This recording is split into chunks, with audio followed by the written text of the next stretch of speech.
This is my BMW E46 drift car. It proudly wears its battle scars because it can do really cool things like this, this, and of course, this.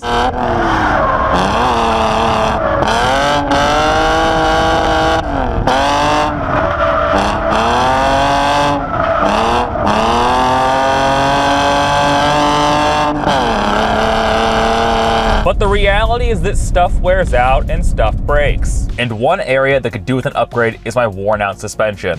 So I'll be installing a set of the new MaxPeedingRods T7 Coilovers, which they claim offer a higher level of performance than their entry-level offerings at a still, frankly, unbelievable price point of around $550.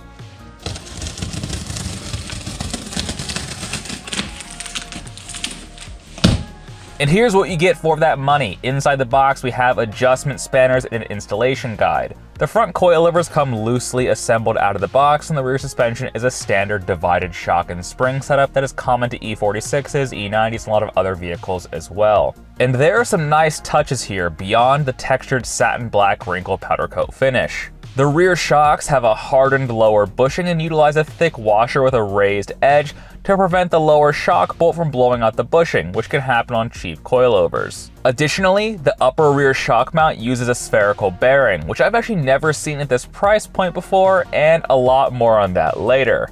Everything looks good at a glance, so let's get things installed. Because my car is already lowered and I want to retain the same ride height with the new coilovers, I'm measuring my car's ride height at all four corners so that I can adjust the car to match later on. I once commented that the E46 is the easiest car to install coilovers on that I'd ever experienced, and that still holds true today. In a matter of minutes, I have the old front suspension out and I'm reinstalling the new MaxPeedingRods. The only slight curiosity with these coilovers is that when installed correctly with the locating pin inside the knuckle where the pinch bolt goes, the MaxPeedingRods logo is actually facing the wrong way. Obviously, it doesn't impact anything, I just thought it was funny. The rear suspension is similarly simple. With the rear shock unbolted from the trailing arm, it's a piece of cake to swap out springs. Then just hop inside the trunk, pull the carpet back, and you can access the upper shock mount to drop the whole thing out. After experimenting with ride height adjustment for a bit, I realized that the only way to get my desired rear ride height is to just run the spring with no adjustable rear spring perch. This is a somewhat common issue with divided spring and shock setups when running stiff spring rates. If you want to go lower, you'll have to swap in a shorter spring. With the car's ride height squared away, the last thing to do is to set the rear shock length. Basically, the goal here is to optimize available suspension travel and ensure the shock hits the bump stops before the suspension hits the chassis. Chelsea Denofa, the BMW Drift King, has a great video explaining this in depth. And voila, we're done. Oh, hi there.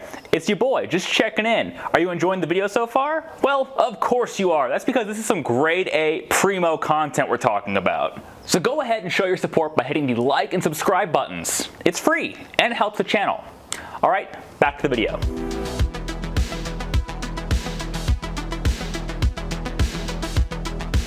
So far, nothing has been out of the ordinary with these MaxPeedingRods T7 Coilovers.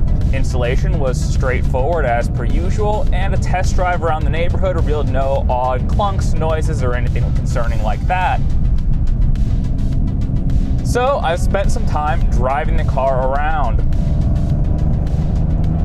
At low speeds, on the freeways, up here in the canyons, and just generally seeing what works and how things feel. And that brings me to an interesting point.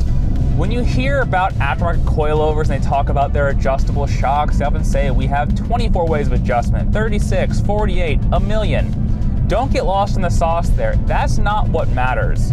What matters is the useful range of adjustment in any given shock. What I mean by that is that while a lot of shocks may have a lot of clicks of adjustment at the top of the knob, it may actually not be doing much, at least as far as you're concerned from behind the wheel. Don't expect these shocks to have super precise adjustment for every single click of those 24 clicks of adjustment. Speaking very generally, this thing rides quite nice on the street with the dampers turned about 3 to 5 clicks off full soft. plus or minus a click in each individual damper to account for any damper quality differences. Up here on a winding road, however, you're not going to get any real noticeable bump in responsiveness or sharper steering until you're over about 12 clicks or 2 full rotations off full soft. In this case, I have the car about 15 or 16 clicks off full soft.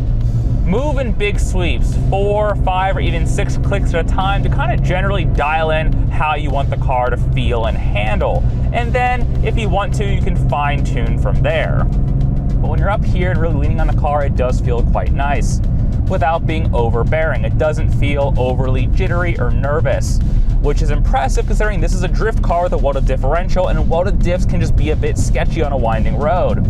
It is sharper, but not intensely different. If you're expecting a massively varied personality and super precise clicks between each click of adjustment, well, it's just not going to happen at this price point. There is no one-size-fits-all solution for everyone, and expect to have to tune things a little bit.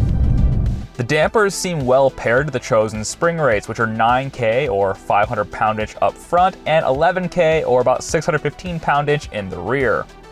Those spring rates are in line with other track-focused options out there for this platform.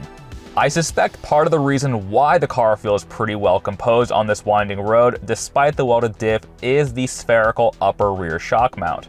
The shock is bolted onto the trailing arm to control bump and rebound of the wheel and spring.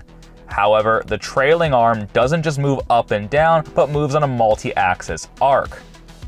By allowing the rear shock to articulate freely with the motion of the trailing arm, it should reduce any binding or unnecessary side loading of the rear shock, which allows it to work more efficiently.